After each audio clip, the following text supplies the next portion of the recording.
Some nights, you don't come home the same person who left. She didn't want to go.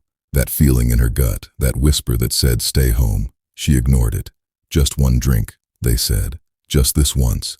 The co-workers she barely knew, their smiles too wide, their insistence too eager. The bar was loud, too loud to think, too dark to see clearly, and when she turned away, just for a moment, her glass sat there, waiting, unattended, vulnerable. She drank it. 20 minutes later, the room began to tilt.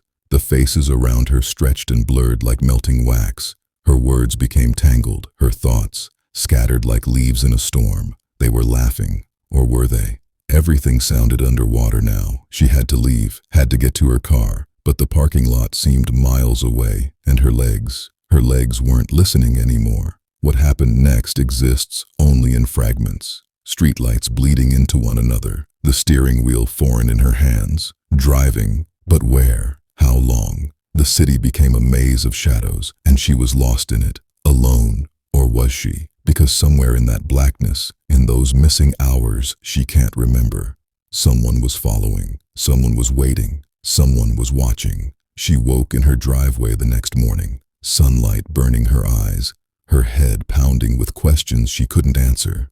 But her car remembered. The driver's side door handle, ripped clean off, torn away with force, with desperation, with intent. Someone had tried to get in while she sat there, defenseless, drugged, trapped behind a locked door that was nearly breached. The police found nothing, no cameras, no witnesses, no proof, just her word against the silence. But she knew. The co-workers stopped calling, stopped texting, and when she saw them in the hallway at work, their eyes slid away. Guilty. Knowing. What did they do to her that night? What was supposed to happen when that door handle finally gave way? These are questions that haunt her still, in the space between sleep and waking. She cut ties, changed her number, moved apartments. But sometimes, late at night, she still checks her rearview mirror, still makes sure her doors are locked, still wonders, who was at her car window that night, and what would have happened if that door had opened? Some invitations should never be accepted, some drinks should never be taken, and some nights, you don't make it home at all. There are places where the land meets the sea, where shadows grow long and thick, where the sand itself seems to whisper warnings. This coastal town had a tradition. Every year the scouts would climb the dunes after dark, a rite of passage, a test of courage. They never questioned it. They should have. 15 of them that night, flashlights cutting through the darkness. The dunes rose before them like the spine of some sleeping beast, and someone was watching. The older scouts noticed him first, a shape, black against black, a hood obscuring his face, standing motionless on a ridge above them, just watching. No one wanted to believe what they were seeing, so they kept walking, kept climbing. But the hooded figure, he kept pace, always the same distance, never closer, never farther. Then one of the younger scouts, a boy of 12, turned around, and he saw what the others had been trying not to see. The moonlight caught something in the man's hand, something that gleamed, something sharp. He has a knife.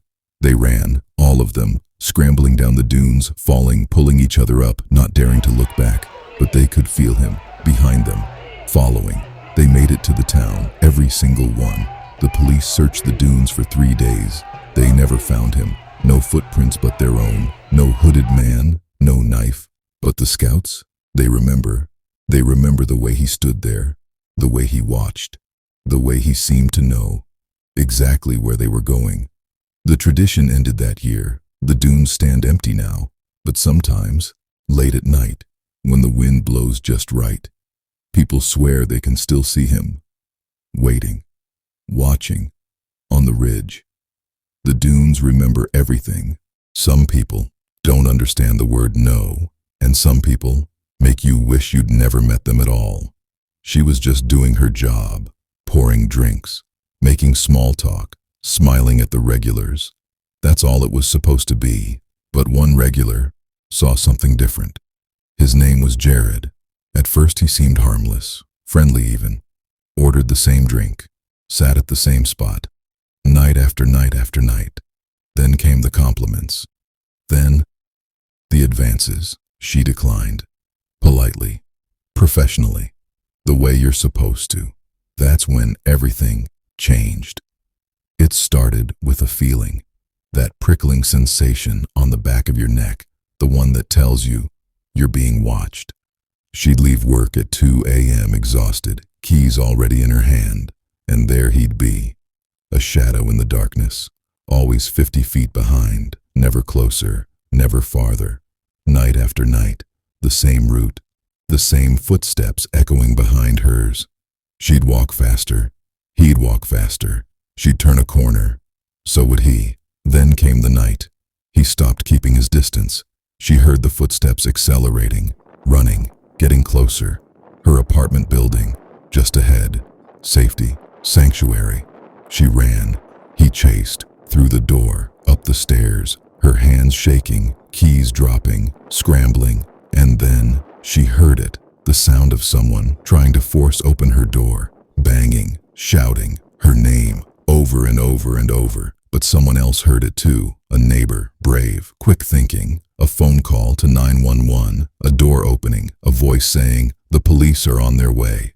That's all it took for Jared to run. The police found him, identified him, served him with a restraining order, a piece of paper, between her and a nightmare. But here's what haunts her still. She did everything right. She said no. She walked away. She called for help, and it still almost wasn't enough.